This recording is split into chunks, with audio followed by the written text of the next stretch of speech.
தமிழ்நாடு நாள் கொண்டாட்டத்தில் வீற்றிருக்கிற அண்ணன் உள்ளிட்ட அனைவருக்கும் அன்பு வணக்கம்.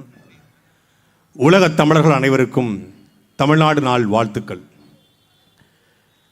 தமிழ்நாடு என்று மாநிலம் பிரிந்த நாளை கொண்டாடுவதா, இல்லை தமிழ்நாட்டுக்கு பெயர் சூட்டிய நாளை கொண்டாடுவதா என்று அண்ணன் சீமான் அவர்கள் பேசியதை குறிப்பிட்டு அண்ணன் பாலமுரளியவன் பேசினாங்க. பிள்ளைக்கு பிறந்த நாளை கொண்டாடுவதா இல்லை பேர் வச்ச நாளை கொண்டாடுவதா? ஸ்டாலின் அவர்களே, நீங்கள் பிறந்த நாளை கொண்டாடுவீர்களா இல்லை உங்களுக்கு பேர் வச்ச நாளை கொண்டாடுவீர்களா என்று கேட்டு 2 சம்பவங்களை சொன்னார்கள். மூன்றாவது ஒரு சம்பவம் இருக்கிறது. முதல் சம்பவம் அண்ணன் பாலமுரளி அவர்கள் சொன்னாங்க, சொல்லிட்டு அதை தொடரலை. அவருக்கு எதற்காக ஸ்டாலின் என்ற பெயர் வைக்கப்பட்டது என்பதற்கு ஐயா ஸ்டாலின் அவர்கள் சொன்ன ஒரு செய்தி ஒரு கூட்டத்தில். அதுக்கு முதல்ல ஐயா துறன்னு பேர் வைக்க நினைச்சாங்க, ஆனால் அப்படி வைக்கல. அதுக்கு ஸ்டாலின் ஏன் பேர் வச்சாங்கன்னா, சென்னையில் இருக்கக்கூடிய மெரினா கடற்கரையிலே ஸ்டாலின் அவர்களுடைய ஒரு பொதுக்கூட்டம், நினைவேந்தல் பொதுக்கூட்டம் நடந்து கொண்டிருக்கிறது. எந்த ஸ்டாலின்? ரஷ்ய ஸ்டாலினுடைய நினைவேந்தல் பொதுக்கூட்டம் நடந்து கொண்டிருக்கிறது. அப்படி நினைவேந்தல் பொதுக்கூட்டம் நடக்கும்போது ஒருத்தர் துண்டிச்சீட்டை கொண்டு வந்து கொடுக்கிறார். அப்பவும் துண்டிச்சீட்டு தான். ஏன் துண்டிச்சீட்டு வந்துச்சு தெரியுதா உங்களுக்கு? துண்டிச்சீட்டை கொண்டு கொடுக்கிறார். துண்டிச்சீட்டிலே உங்களுக்கு அழகான ஆண் குழந்தை பிறந்திருக்கிறது. எவனோ பொய்யா எழுதியிருக்கான். அழகான ஆண் குழந்தை பிறந்திருக்கிறது என்று எழுதியிருந்திருக்கிறது. ஆண் குழந்தை உண்மை, அழகான ஆண் குழந்தை என்பது பொய். அழகான ஆண் குழந்தை பிறந்திருக்குன்னு எழுதியிருக்காங்க. ரஷ்யாவுடைய ஸ்டாலின் இறந்தது 1953 மார்ச் 5. ஐயா ஸ்டாலின் பிறந்தது 1953 மார்ச் 1. மார்ச் 1 பிறந்த குழந்தைய மார்ச் 5 தான் அப்பனுக்கே சொல்றேன்னா, 5 நாள் ஐயா கருணாநிதி வீட்டுக்கு போகாம எங்க இருந்தாரு? எந்த வீட்டில் இருந்தார்? எந்த வீட்டில் இருந்தார்? இதை நான் சொல்லல, ஐயா ஸ்டாலின் சொல்ல. சம்பவம் 1, சம்பவம் 2. 6 மாத குழந்தையாக இருக்கக்கூடிய மரியாதைக்குரிய தமிழ்நாடு முதலமைச்சர் முத்துவேல் கருணாநிதி ஸ்டாலின் அவர்கள் அவர் வீட்டிலே தவழ்ந்து கொண்டிருக்கிறார். குவா குவா குவா என்று தவழ்ந்து கொண்டிருக்கிறார். அப்படி தவழ்ந்து கொண்டிருக்கும் பொழுது அவங்க அத்தை சூடியிருந்த பூவில் இருந்த ஒரு கோணி ஊசி ஊக்கு கீழே விழுந்து விட்டது. பூவும் கீழே விழுந்து விட்டது. அந்த ஊக்கை 6 மாத குழந்தையாக குவா குவா என்று கத்திக்கொண்டிருந்த ஸ்டாலின் எடுத்து வாயிலே போட்டு விடுகிறார்.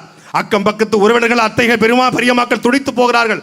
ஆனாலும் அவர் அப்படியே உறுதியா இருக்கார். 6 மாசம் குழந்தை உறுதியா இருக்கு. மருத்துவத்தை போறாங்க. இது மெடிக்கல் மிராக்கல். ஒரு ஊக்கை முழுங்கி இப்படி ஒரு 6 மாத குழந்தை பிழைத்ததே கிடையாது. Medical miracle. இவன் ஒரு எக்கு இதயம் கொண்டவன் என்று சொல்கிறார். எக்கு இதயம் கொண்டதனால் அந்த எக்கு போல இருந்த ஸ்டாலின் பெயரை எனக்கு வைத்தார்கள் என்று 6 மாத குழந்தையா இருந்து ஊக்க முழுங்கினதுக்கு தான் ஸ்டாலின் பேர் வச்சாங்கன்னு ஐயா ஸ்டாலின் சொல்றாரு. 6 மாசம் பேர் வைக்காம உங்க அப்பா கருணாநிதி எங்க போயிருந்தாரு? என்னங்க, புள்ள பிறந்ததுக்கும் வரல, பேர் வைக்கிறதுக்கும் வரல. எனக்கு தெரியல. தெரிஞ்சவங்க அம்பத்தூர்ல மானமுள்ள திமுக காரங்க இருந்தா மறுநாள் கூட்டம் போட்டு பேசு. இப்ப சம்பவத்துக்கு வரேன். பிறந்த நாளை கொண்டாடுவதா பேர் வச்ச நாளை கொண்டாடுவதா என்பது உலகத்துல தமிழனுக்கு மட்டும்தான் விவாதம் நடக்கும். அங்கே மலையாளிகள் கேரள பிறவி என்று 2 யானைகளை பாய்கிற கேரள கொடியை தூக்கி கொண்டு அங்கே கேரள பிறவியை கொண்டாடுகிறாங்க. இதே நாள்ல மானமுள்ள தெலுங்கர்கள் ஒரு கும்பம் போல கொடியை வைத்துக் கொண்டு ஆந்திர தினம் என்று இந்த நாளை கொண்டாடுறாங்க. மஞ்சள் சிகப்பு கொடியை தூக்கி கொண்டு கன்னட ராஜ்யோத்சவா என்று கன்னட மக்கள் கொண்டாடுறாங்க. ஆனால் தமிழ்நாட்டில் 8 கோடி தமிழர்கள் வாழ்கிற நாட்டில் மொழி வழியாக மாநிலம் பிரிவதற்கு காரணமாக இருந்து அந்த போராட்டத்தை முன்னெடுத்த தமிழ்நாட்டில் தமிழ்நாடு நாளை ஒரு அரசு கொண்டாட முடியல.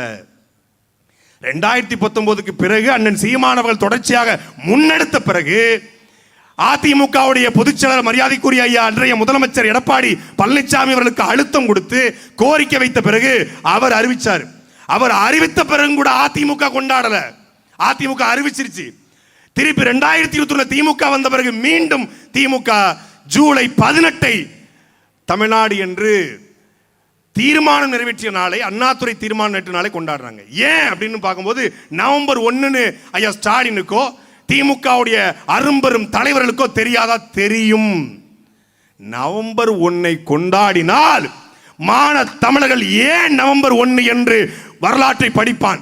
அப்படி வரலாற்றை படித்தால் எங்களுடைய தாத்தா மாப்போசியின் வரலாறு வெளியே தெரிய வரும். எங்களுடைய தாத்தா மார்ஷல் நேசமணியின் வரலாறு வெளியே தெரிய வரும். எங்களுடைய தாத்தா குஞ்சன் நாடாரின் வரலாறு வெளியே தெரிய வரும். இது எல்லாவற்றுக்கும் மேலாக விருதுநகர் தேசப்பந்து மைதானத்திலே 79 நாட்கள் உண்ணாவிரதமிருந்து இறந்த நமது தாத்தா சங்கரலிங்கனார் வரலாறு வெளியே தெரிய வரும். அந்த வரலாற்றை மறைக்க, பொய்யான வரலாற்றை தூக்கி பிடிக்க ஜூலை 18 எத்தனை காலத்திற்கு? என்னைக்காவது திமுகவுடைய இந்த மொழிப்போர் கூட்டத்திலேயோ இல்லை எல்லைக்காக இவர்கள் ஜூலை 18 இந்த புகைப்படங்களை நீங்க பார்த்திருக்கீங்களா? மானமுள்ள திமுகவில் நல்ல தமிழ் ஆத்தாளுக்கும் அப்படிக்கும் இருந்த திமுக இருக்கிற ஒருத்தன் கேட்கிறேன், இந்த புகைப்படத்துக்கு என்னைக்காவது திமுக மலர் வணக்கம் செலுத்தியது உண்டா? கிடையாது, செய்ய மாட்டாங்க. சுயமரியாதைன்னா பெரியாரு, பெண்ணியம்னா பெரியாரு, மொழினா பெரியாரு, தமிழ்நாடுனா பெரியாரு. தமிழ்நாடுனாலே பெரியார் தான் எங்களுக்கு யாபத்துக்கு வருதுன்னாங்க. சரி, நானும் போ எல்லாத்துக்கும் பெரியார் தான், அப்ப எல்லை காத்த போராட்டத்திலையும் பெரியார் பங்களிப்பு இருக்கும்ல அப்படின்னு படிச்சு பார்த்தா அவர் விதைத்த முத்துக்கள் 1955 எல்லை போராட்டம் வீரியமா இருக்கு. அப்ப சொல்றாரு, கேரளாவிலிருந்து பணிக்கர் வந்தார், என்னை பார்த்தார், தேவிகளமும் பீர்மேடும் உழைப்பதற்காகத்தான் தமிழர்கள் வந்தார்கள், பூர்வீகமாக அது மலையாளிகளோடுன்னு சொன்னாரு. பணிக்கர் சொன்னார், நானும் கேட்டுக்கிட்டேன். இந்த வடிவேல் படத்துல அவர் என்னைய பதார்த்தமா கேட்டாரு, நான் யதார்த்தமா விட்டு கொடுத்துட்டேன்னு சொல்லுவான்ல, கண்டமனூர் ஜமீனை கண்டம் பண்ணிட்டாருன்னு. அதே மாதிரி கண்டமனூர் ஜமீன் தான் இந்த ஈரோடு ஜமீன். பணிக்கர் பதார்த்தமா கேட்க இவர் யதார்த்தமா விட்டு கொடுத்தாராம். பதார்த்தமா கேட்டு யதார்த்தமா விட்டு கொடுக்க இது என்ன திராவிடமா? தமிழ்நாடு, தேவிகளும் பீர்மேடு. அவர் என்ன அதை சாதாரணமாக தமிழர்கள் கடந்து போனாங்க. ஆனா உண்மையிலேயே மாலன் குன்றம் போனால் என்ன, வேலன் குன்றத்தை விடமாட்டோம் என்று போராடியவன் நம் தாத்தா மாப்போசி. மாலன் குன்றம் என்றால் மாலன் திருமால் இருக்கிற திருப்பதி போனால் என்ன, மாலன் குன்றம் போனால் என்ன, வேலன் குன்றம் திருப்பதியை விட மாட்டேன் என்று போராடி இன்னைக்கு சென்னை நம்ம கிட்ட இருக்கிறது என்றால், இன்னைக்கும் பல பாதி அவங்கிட்டு தான் இருக்கு.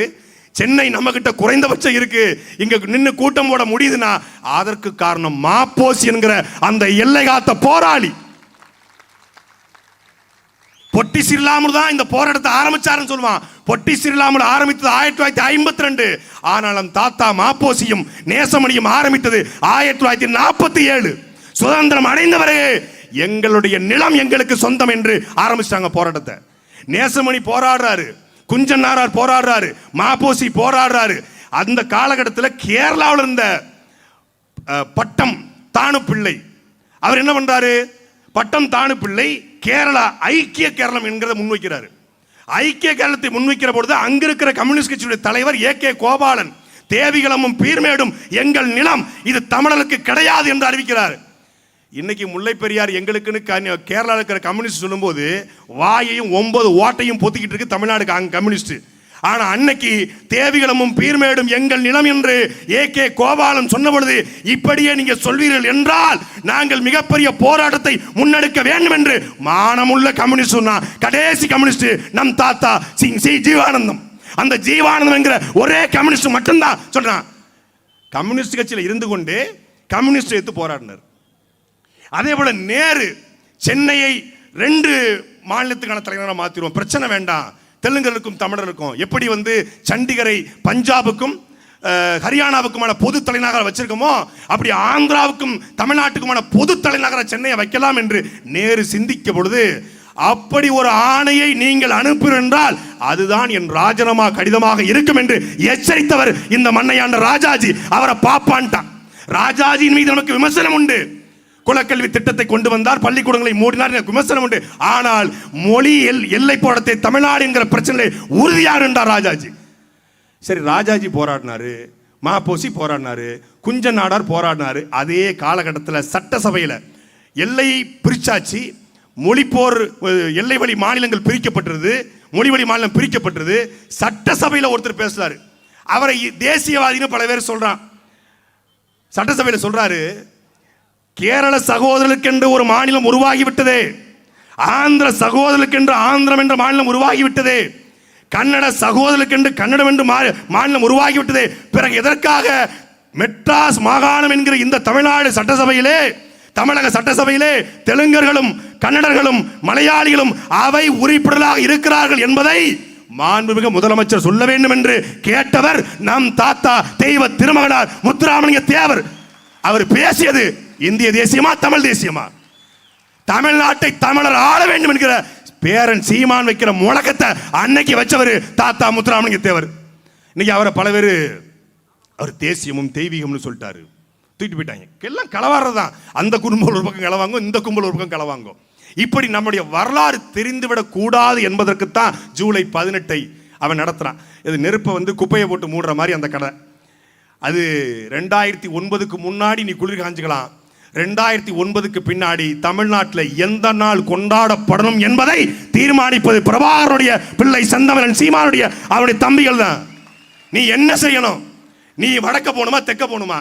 நீ மேற்க போகணுமா, கிழக்க போகணுமா? நீ பேண்ட் ஷர்ட் போடணுமா? நீ என்ன பண்ணணும்? நீ அந்த பக்கம் நிற்கணுமா, இந்த பக்கம் நிற்கணுமா? நடுவில் லாரி அடிபடி சாகணுமா? எல்லாத்தையும் தீர்மானிக்கிறது எங்கள் அண்ணன் தான். இதே நவம்பர் 1 தான். ஒன்று அந்த பக்கம் நில்லு, இல்லை இந்த பக்கம் நில்லு, நடுவுல லாரி அடிபடி சாவ அப்படின்னு சொன்னது இதே நாளில் தான். அன்னைக்கு சொன்னது இன்னைக்கு வரைக்கும் மாறல. லாரி அடிபடி செத்தாங்களா இல்லையா கரூர்ல? அவர் சொன்னாரு, நடந்துச்சு. தீர்க்கதரிசி தேவருக்கு பிறகு தீர்க்கதரிசி அண்ணன் தான். செத்துருவாடா, செத்துட்டாங்க. இப்ப கொதிக்கிறாங்க. ஐயோ இல்ல இல்ல, அதுக்கு அது காரணம் இது காரணம். அண்ணன் சீமான் அவர்கள் மட்டும்தான் சொன்னாரு, ஒவ்வொருத்தரும் பொறுப்பேற்கணும். இது தனி மனிதன் தவறல்ல, ஊடகங்களுடைய தவறு, ஒவ்வொருத்தருடைய தவறு என்று செப்டம்பர் மாதம் 27 கரூர்ல அந்த கரூர் மருத்துவமனை வாசல்ல பேசினார். ஊடகங்கள் நீங்கள் பொறுப்பேற்கணும் இந்த தவறுக்கு என்று அண்ணன் சீமான் பேசியதை அல்டிமேட் ஸ்டார் அஜித்குமார் நேற்று பேசி இருக்கிறார். ஏன்னா உண்மையை எல்லாரும் ஒரே மாதிரி தான் பேசுவாங்க. அவர் பேசுறாரு, இது தனி மனிதன் தவறு அல்ல, ஒட்டுமொத்த சமூகத்தின் தவறு. அதை மட்டும் சொல்லல, கூட்டம் கூட்டி நான் யார் என்று காட்டுவேன் என்கிற மனநிலை ஆபத்தானது என்று பதிவு செய்கிறார். அந்த அந்த அந்த தன்மானமிக்க அந்த மனிதனுக்கு இருக்கிற அடிப்படை சமூக புரிதல் ஒவ்வொரு நடிகனுக்கும் வந்துவிட்டால் இந்த நாட்டிலே மாற்றம் நிகழும். சீமான் பேச்ச நிறைய கேட்பார் போல இருக்கு. கேட்காம எப்படி இருக்க முடியும்? அப்போ அப்படி இந்த நிலத்தில் எதை செய்ய வேண்டும் எதை செய்யக்கூடாது என்று முடிவெடுக்கிற இடத்துல நாம் இந்த மகிழ்ச்சி வந்திருக்கிறது.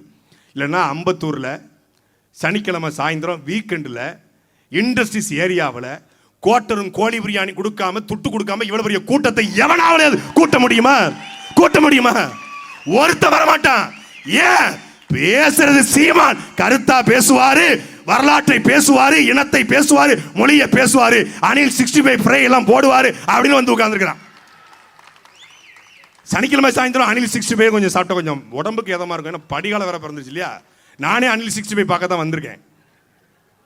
அப்போ வரலாற்றை மாற்றுகிற ஒரு இடத்தில் நாம் தமிழ்ச்சி நிற்கிறது. என் அன்பிற்குரிய மக்களே, இவர்கள் சொல்லிக்கொண்டே இருப்பான், இவன் ஜூலை 18 செய்யட்டும் என்ன. ஆனா ஒரு நாள் இந்த அதிகாரத்திலே நாம் தமிழ்ச்சியுடைய தலைமை ஒருங்கிணைப்பாளர் செந்தமிழன் சீமான் வருகிற பொழுது நவம்பர் 1 ஐயா ஸ்டாலின் இதே கொடியை ஏற்றி கொண்டாடுகிற நிலைக்கு நாம் தள்ளுவோம். நான் அவர்களை கொண்டாட விட மாட்டோம், அவர்களையும் கொண்டாடுவோம்.